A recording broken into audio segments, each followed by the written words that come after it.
Hello and welcome to Be a Boy with me, Joeli Braley.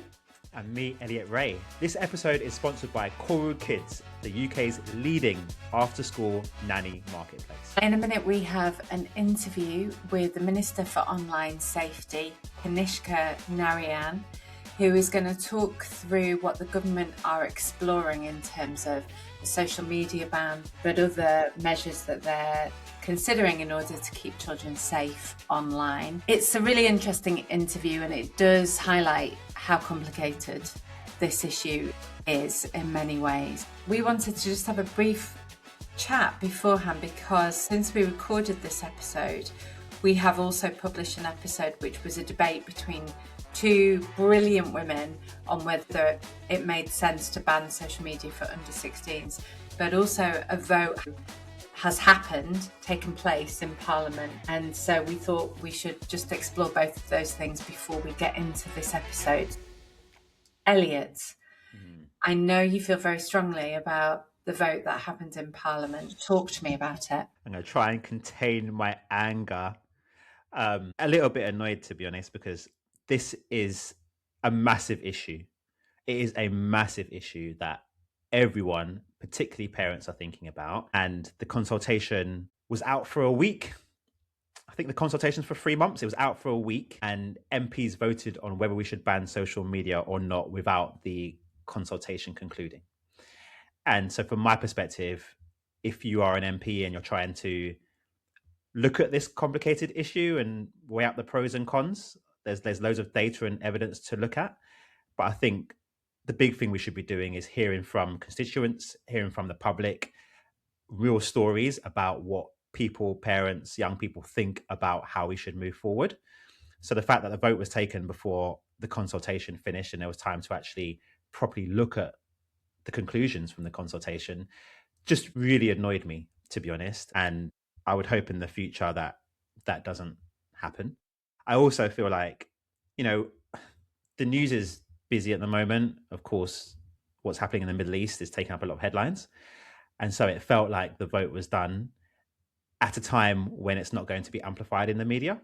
I've spoken to a lot of friends and family and just people online around the vote. Loads of people did not know it happened because it was way down on the BBC website, the Guardian website. It's pretty much at the bottom. You're not going to see it unless you're searching for it. So, the cynic in me says that it was buried, so people can't shout about it, which was annoying. It's worth saying it didn't pass. It didn't go through and 100 Labour MPs abstained. So it does appear that the vast majority of MPs are keen to wait for the consultation to conclude before moving it forward. And it's also just worth saying for people that aren't familiar with parliamentary processes that one vote does not make anything law. So even if that had passed, it would then go to the House of Lords and the House of Lords would scrutinise the bill and would probably make amends to it. They would debate it and they would vote on it, and then it would go back to Parliament after that. And sometimes it plays ping pong, so it goes between Parliament and it goes between the House of Lords for quite a long time before you get to a point where new legislation becomes law. It seems to me a missed opportunity as well to take evidence from what's happened in Australia, because obviously we have a live case study of what happens when you ban social media. And so my preference would be to give it a bit of space so that we can see what's happening in Australia and learn from that before we enact our own legislation. And I'm going to say it's quite controversial, and I am also wary about listening too much to young people. And let me explain what I mean by that. My kids, when you talk to them about a social media ban, are outraged by it and think it's adults telling them what to do. And it is adults telling them what to do, but I also tell them what to do with all of the things. Don't smoke, don't be naughty, go to bed on time. Like, kids do need an adult telling them what to do. And I know from teenagers that I've spoken to that are sort of 18, 19, many of them really regret the time that they spent on social media and can now look back at that time and think they wasted lessons, they wasted opportunities with friends, and they see it for what it is when they didn't see it like that at the time. And with a 12-year-old boy, I have a 12-year-old boy who is addicted to screens. It's really hard to get him off games. It's really hard to get him off YouTube. And I can see the damage it's doing to him, but he obviously doesn't see that. So his view to me is sort of unimportant. I'm like, well, I can see it. So actually, I'm afraid you're going to have to do what I tell you. So yes, I think we should hear the voices of young people to a degree, but I also think really it's our responsibility as adults to make this decision. Yeah, and that's what we're here for. I think as older people, as parents, like we're here to like preempt what's going to go wrong. And when I think about when I was a kid, there's loads of things I wanted to do, like stay out late until like 10 p.m. on a school night. Of course, I wanted to because other kids were, but my parents were like, no, you're going to be in by 7, go to bed at 8 o'clock. Like you should. Of course, at the time, I didn't like the idea. I thought they were taking away my freedoms, but they knew the risks of me being out in Wembley, in Northwest London, at 10 p.m. at night. Like it's not safe and it's not good. There's an element of listening to their experiences, but ultimately, I think as guardians, as parents, it's our responsibility to keep them safe. But that said, what were your reflections on last week? So last week's episode was a spicy one. I think it was one of my favorites. We had Dr. Susie Davis from Papaya Talks and Smartphone Free Childhood. And we had Sonia Livingstone, who's a LSE professor. What did you think about what they were talking about? What were your reflections on that conversation? I thought it was a really healthy, really interesting debate between two women who are clearly unbelievably intelligent and have really thought about this issue. In summary, it didn't change my mind. I still believe there is merit to a ban for under 16s of social media because I still fundamentally believe that social media causes more harm than good. And I don't believe that parents are able to control their kids' access to social media as well without a ban being implemented. And once one is implemented, I think we have more power over their access to social media. So yeah, by at the end of it, I was like, yeah, I'm still not convinced, I'm afraid. I haven't changed my mind. And, we heard both sides of the story, and it's not a blanket, a ban, and then we're going to save the world and fix all the issues. But for me, where I stand is I think we should do it all. I think we should regulate some of the addictive features in regards to autoplay and continuous scroll and all those sort of things. I think we should ban and have age restrictions. As you said, I just don't think the positives outweigh the negatives. And all the conversations I have with people, they haven't convinced me otherwise. I think we should also have more parental education. Like, so my wife is getting back into her music. She's releasing an EP and she's doing her stuff online and she's on TikTok. And she's finding that there's like kids from my daughter's year 5 class following her on TikTok. And she goes on their accounts and they're doing like dances on TikTok. And their parents probably have no idea that they're even doing it. And so I think there needs to be parental education.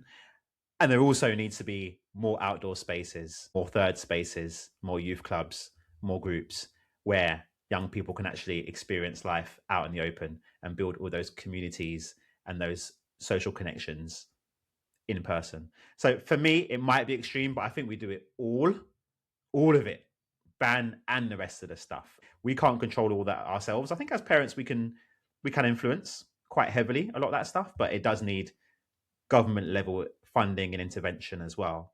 But it was a great conversation, and I think it's been shared widely, and I think people really appreciated the fact that it was a grown-up conversation as well, where we weren't fighting against each other. No experts were hurt in the recording of this. I got that from Kaylee. Thanks, producer Kaylee, in the show notes. But yeah, no, it was a fair fight. So yeah, it's a great chat.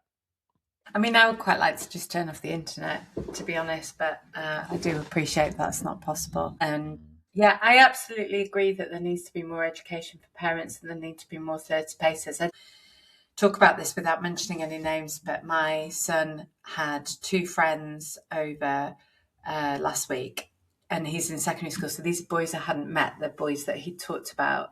And I really wanted to meet them. So we invited them over and they were going to go to the cinema. And it's so interesting, new friends of your children that you don't know.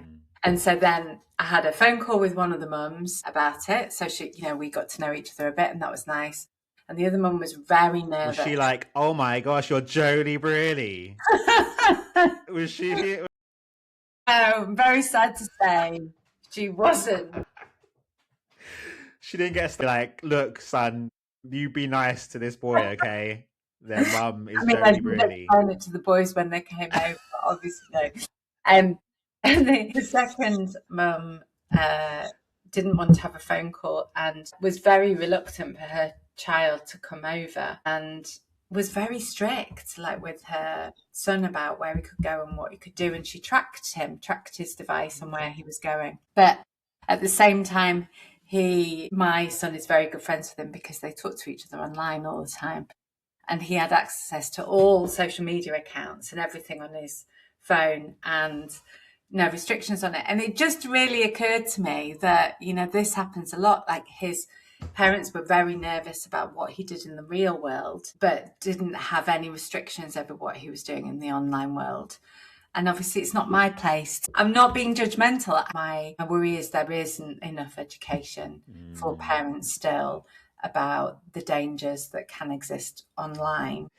This seems to me that is happening a lot. And actually, like we had a bit of an incident where I took them to the cinema and they actually got thrown out of the cinema after 30 minutes of being in there because they were throwing popcorn, and they went out of a door they shouldn't have gone out of.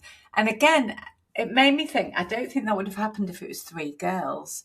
And I don't think they'd have swiftly thrown them out. And I think we just don't see boys out in the wild as much because they're at home on screens.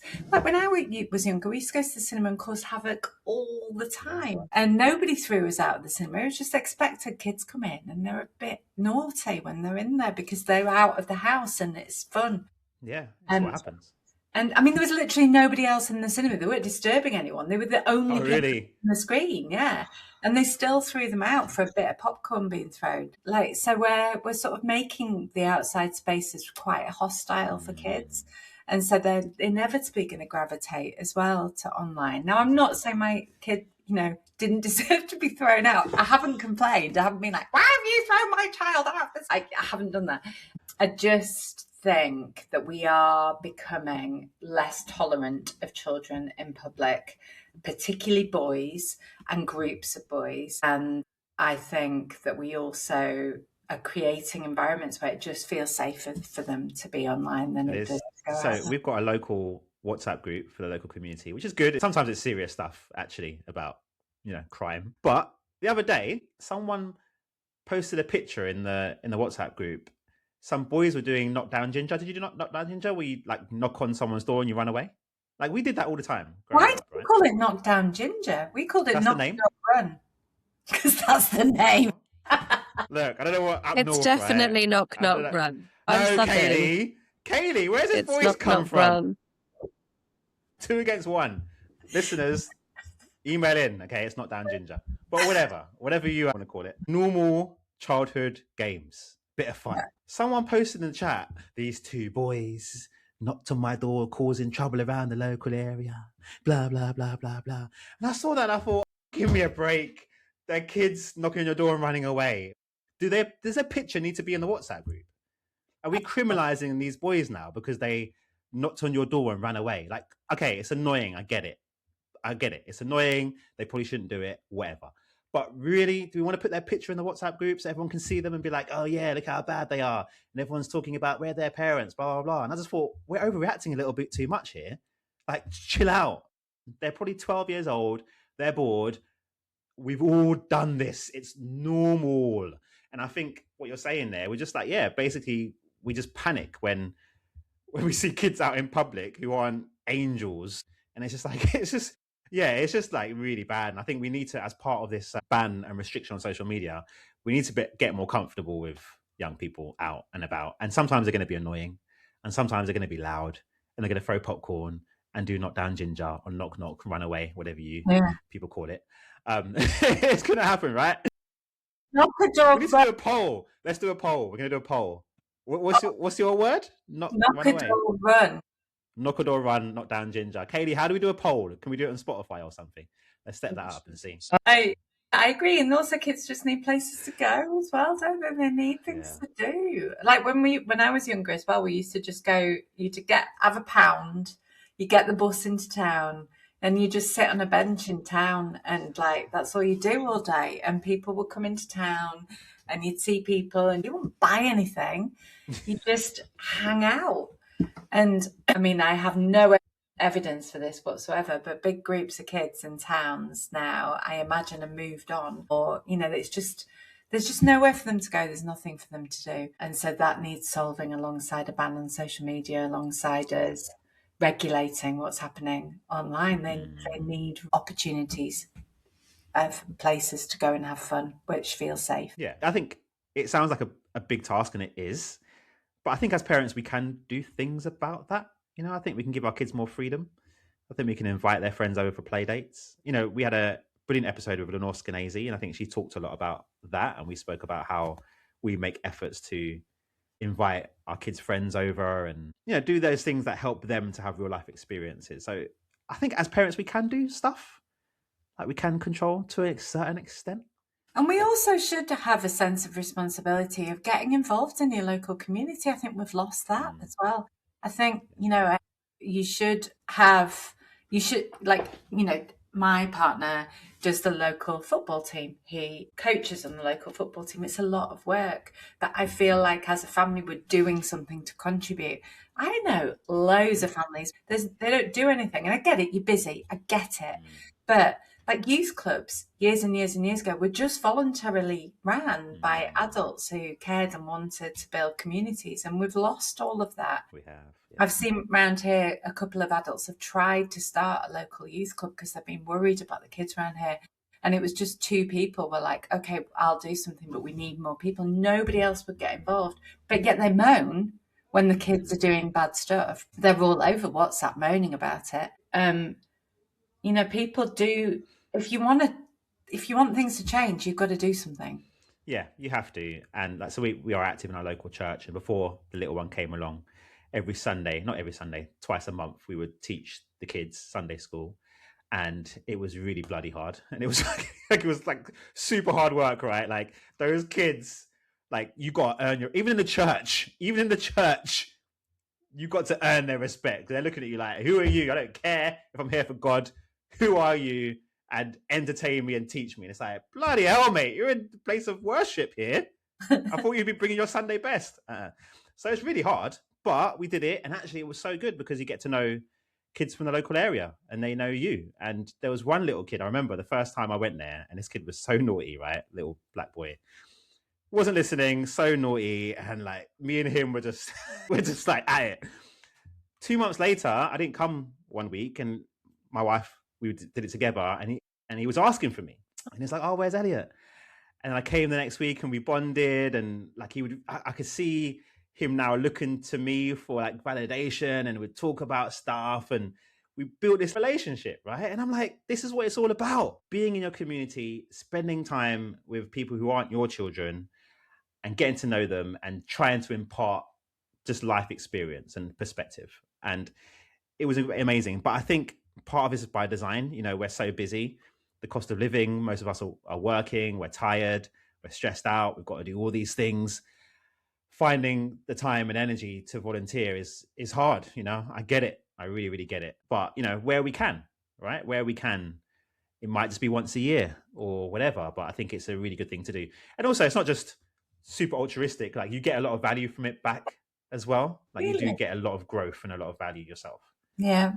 We've become very isolated, and that is a way of combating that. And it's a way of feeling hopeful again, I think, doing small steps that contribute to something positive. So enjoy the episode, everybody. And we'd love to hear your thoughts about a social media ban. I think the consultation, does it conclude in 2 months, did you say? I think it's May. We'll put it in the show notes, but I'm pretty sure it's May. So do respond to that consultation, and we will be updating you on how things move forward. And here he is, the Minister for Online Safety, Kanishka Narayan. Enjoy.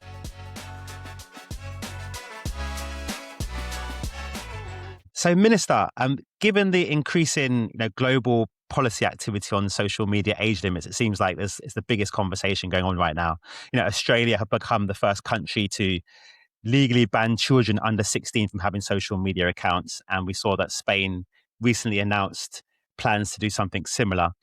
So what is the government's current view on whether or not to introduce a social media ban for under 16s in the UK? Yeah. Well, Elliott, it's great to be talking to you about this. It's a really important theme. The big picture is that there is total recognition in our country, when I speak to families, parents, even young people, that we need to act robustly. There is a problem in terms of the experience of young people online, the extent to which, the amount of time they spend on there, but also specific harms that they're experiencing. And so what we are doing is we're saying we're not going to second guess the right answer. We're going to look closely at the experience of young people, speak to them directly, speak to families, speak to experts, and come to the right answer. One of the options in the consultation we're running is to look at a social media ban for under 16s, but we're looking at a range of different options as well. Should we ban specific functionalities, a curfew, for example, or limits on screen time, or specific types of functionality that make things addictive, instead of banning wholesale platforms as well? So the big picture is the government is going to act quickly, it's going to act robustly, but we also want to get it right for our young people right across the country. Yeah, and they're talking to parents and campaigners, and from our own experience, we know that one of the big issues is obviously bullying and mental health impacts from children being online. And one school of thought is that the ban will tackle that. The other school of thought is that the ban will just push people and children to less regulated digital spaces where maybe the content hasn't gone through certain checks and they're exposed to much more. So how confident are you that if we were to put a social media ban in place, it would actually reduce bullying and mental health harms? Yeah. And, one of the things I was reflecting on just as I was coming on here was that it's a pretty patchy experience to be a boy online at the moment, right? To the name of your podcast. You're, in some cases, experiencing really difficult things like bullying. And in other cases, if you grow up, I grew up in Cardiff in South Wales, but my friends grew up in rural parts of Wales. To be a boy online is actually a source of connection and opportunity. And what we want to try and do is find a way of capturing the opportunity and mitigating the risk. To your specific question, we're speaking to a range of counterparts, including the Australian government, about whether we can do that through a ban or whether a ban is not the right way to do it. One of the things we're seeing in some instances is lots of young people getting around these things through VPNs or not, the age assurance not being robust enough.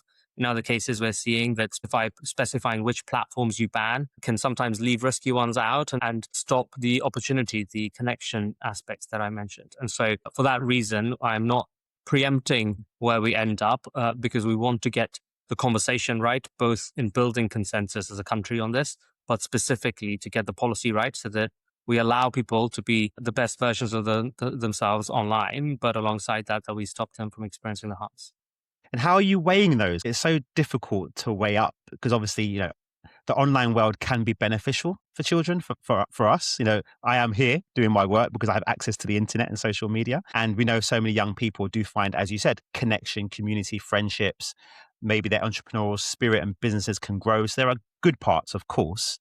At the same time, we know the statistics around mental health, around the impact it can have on loneliness and isolation and self-esteem. Through this consultation, how are you weighing up those two things so we can get the benefits of reducing the harms, but also still keep some of the positive aspects of young people being online?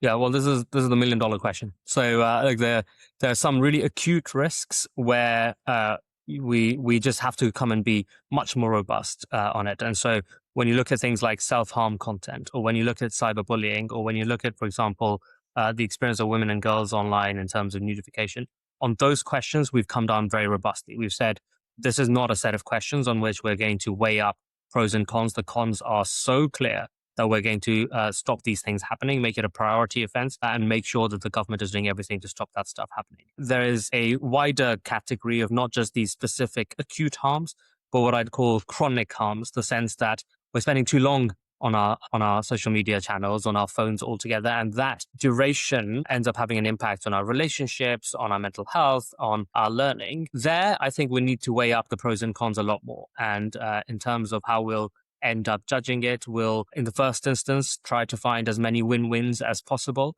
Can you reduce time but the time that people do have, young people in particular, have on their phones, really focus it on the areas of opportunity and cut down the areas of risk?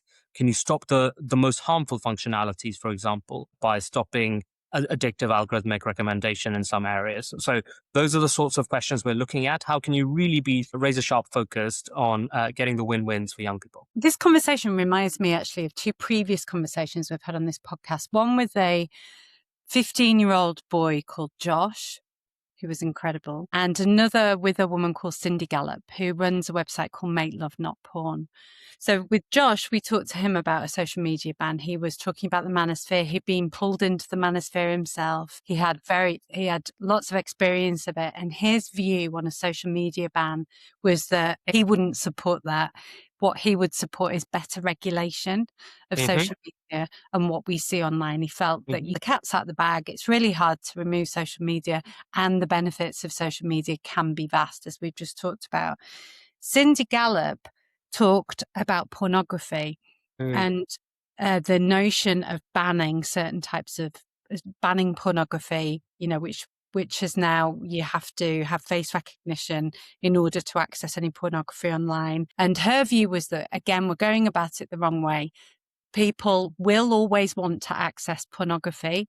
Boys will always want to access pornography, and they will find a way to do that. What we should offer them is alternatives. So rather than harmful pornography, where it's depicting things like strangulation and other horrible types of sexual activity, we should be showing real sex, real love, real intimacy to boys and young people, so they get to see what real love looks like. I am very much in favour of the ban, actually. So far, I haven't heard anything that's made me think it's not a good thing. But at the same time, yeah, it would be good to hear what you think about regulation, whether regulation of social media could be the right route to go down. Yeah. Joeli, those views, both Josh's and Cindy's, are really thoughtful. If I take the porn question, for example, so we made strangulation depiction in porn an offense, and we made it a priority offense. So it's a really high priority thing. Companies are not allowed to do that, allow content that depicts it.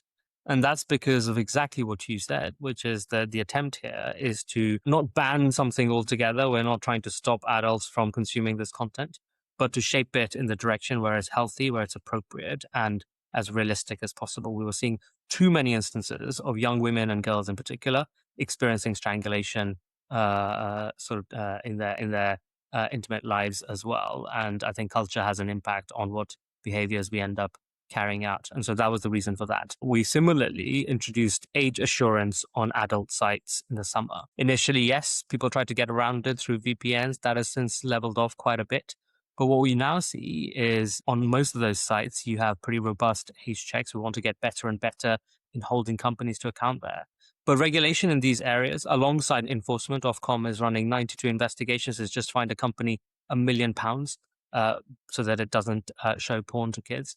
We're actually finding ways in which regulation is able to not just go from 0 to 100, kind of no ban and Wild West, to a total ban, but instead to shape the direction of technology in the light of our values. And that's really the question. So the question we're looking at in the consultation more generally is, can we reach that position for young people in terms of both acute harms and their chronic experience? Or is it so hard for us to do that through regulation that we end up having to go to a ban? Both of those questions are open. We haven't preempted it. We're trying to work our way through it.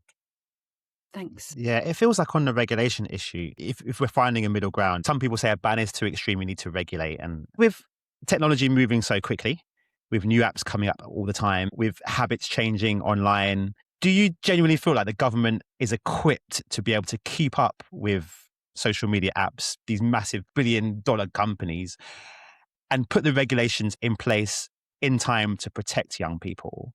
Because just from a parent myself, and someone who's worked in this space and we've spoken to people in government before, and Peter Card when he was Secretary of State, and the Online Safety Act has come out too.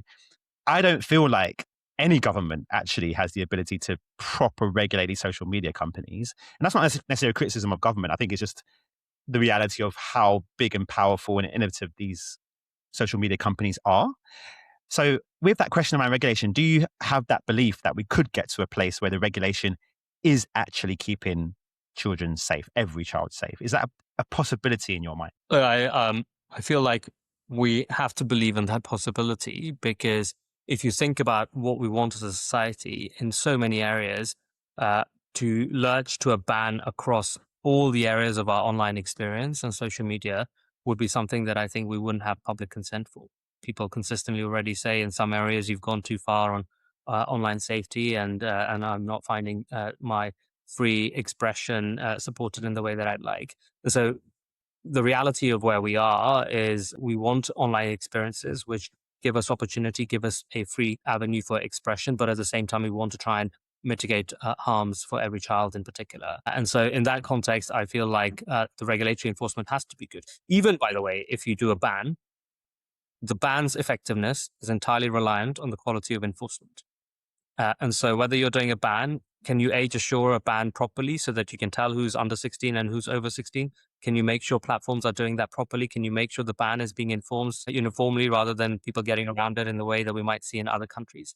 All of those rely on quality of enforcement. And so to me, there can't be a sort of, is enforcement good enough? And if not, do something else. The reality is whatever you do, we've got to show people that through our collective means of accountability, i.e. government and the regulator, we can stand up to these companies and put our young people's interests first.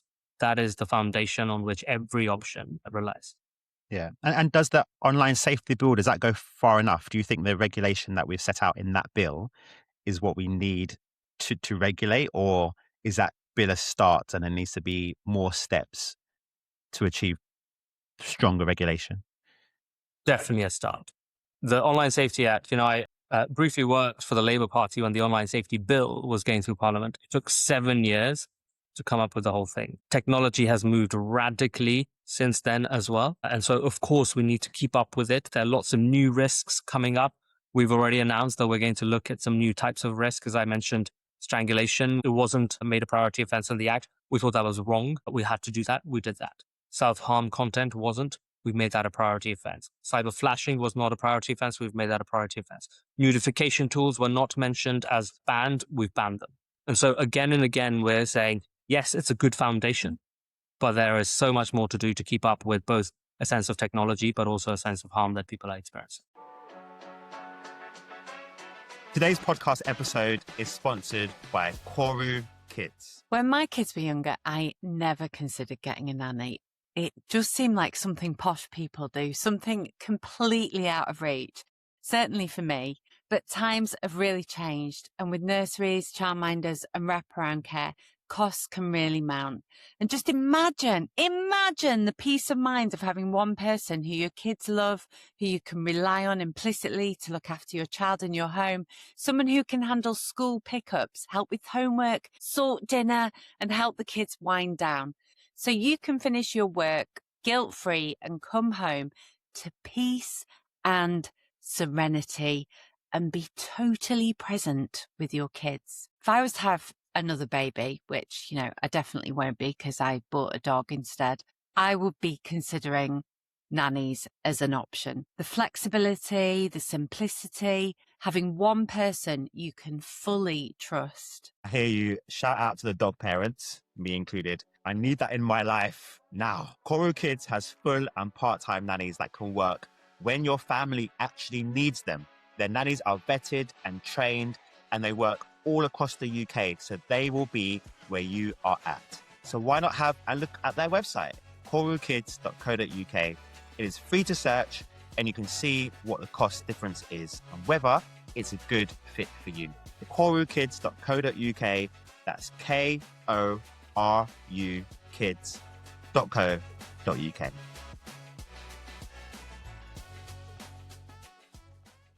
It is the true fact to say that Parliament moves at a glacial pace sometimes.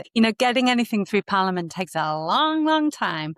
And yet tech companies, things change every day. It moves at such a quick pace. And so you sort of, it's the snail racing the hare and trying to keep up in some forms. And there's nothing you can do about that because otherwise, you get rid of democracy. But we don't want to do that. We don't want to do that, Minister. That is not the message. I repeat.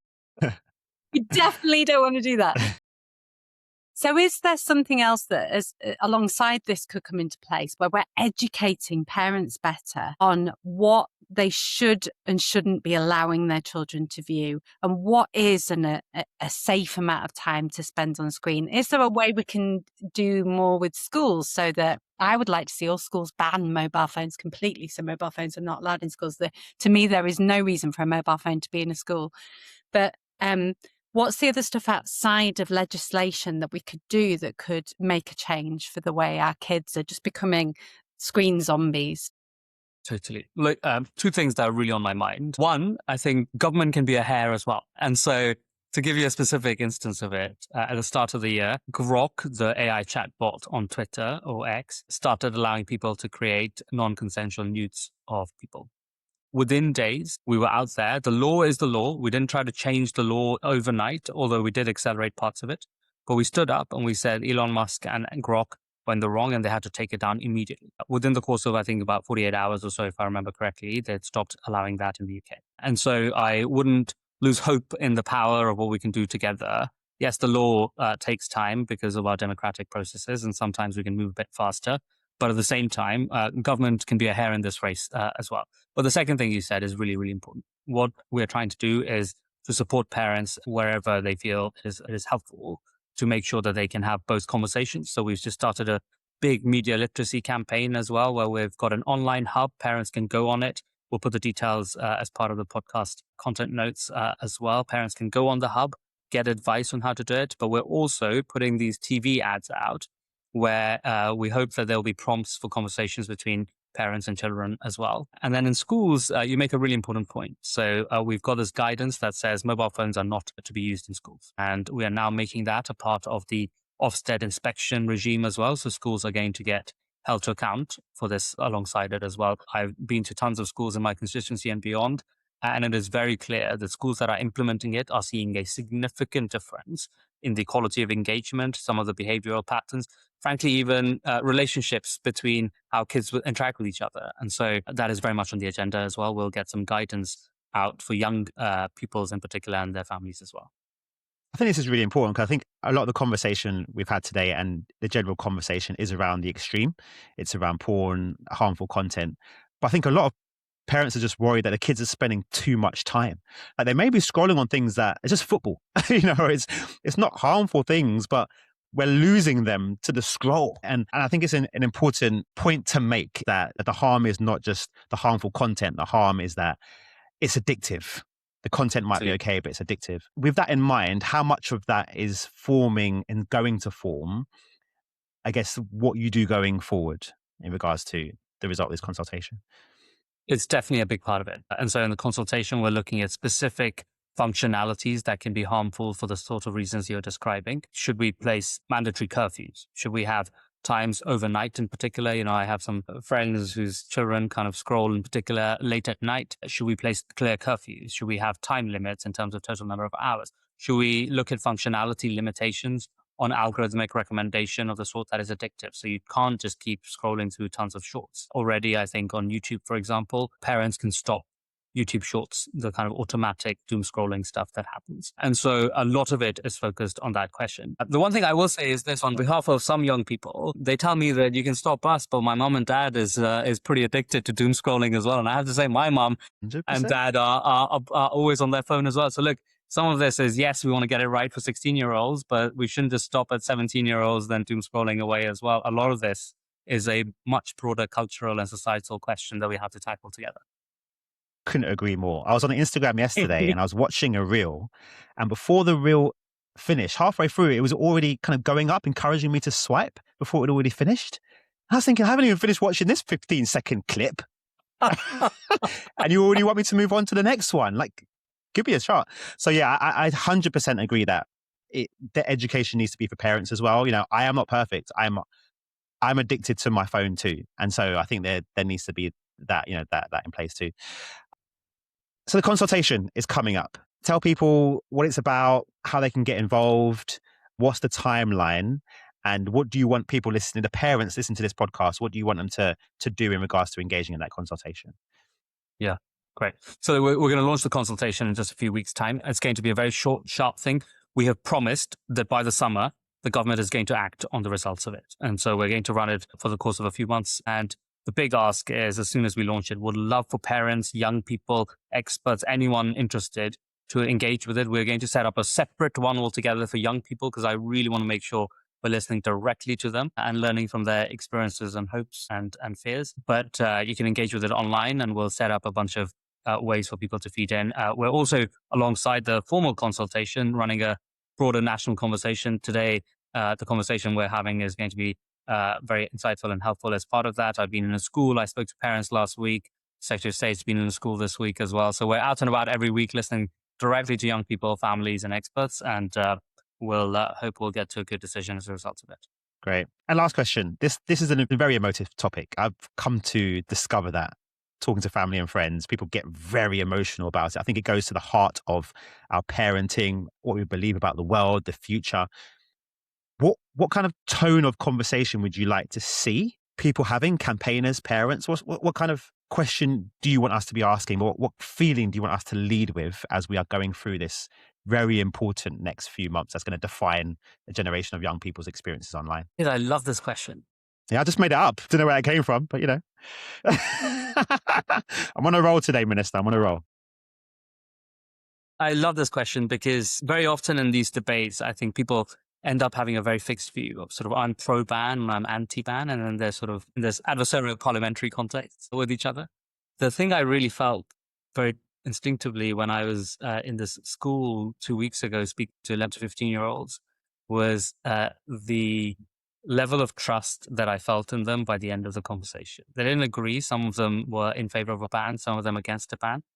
But, I just left with a very deep sense of the honest questions they had on their mind. Eli, who's I think 13 or 14, who wants to be a lawyer, asked me, how can you expect me to vote in an informed way when I'm 17 if you're banning me from main sources of news and information up till I'm 16? I thought this guy is going to be a pretty good lawyer.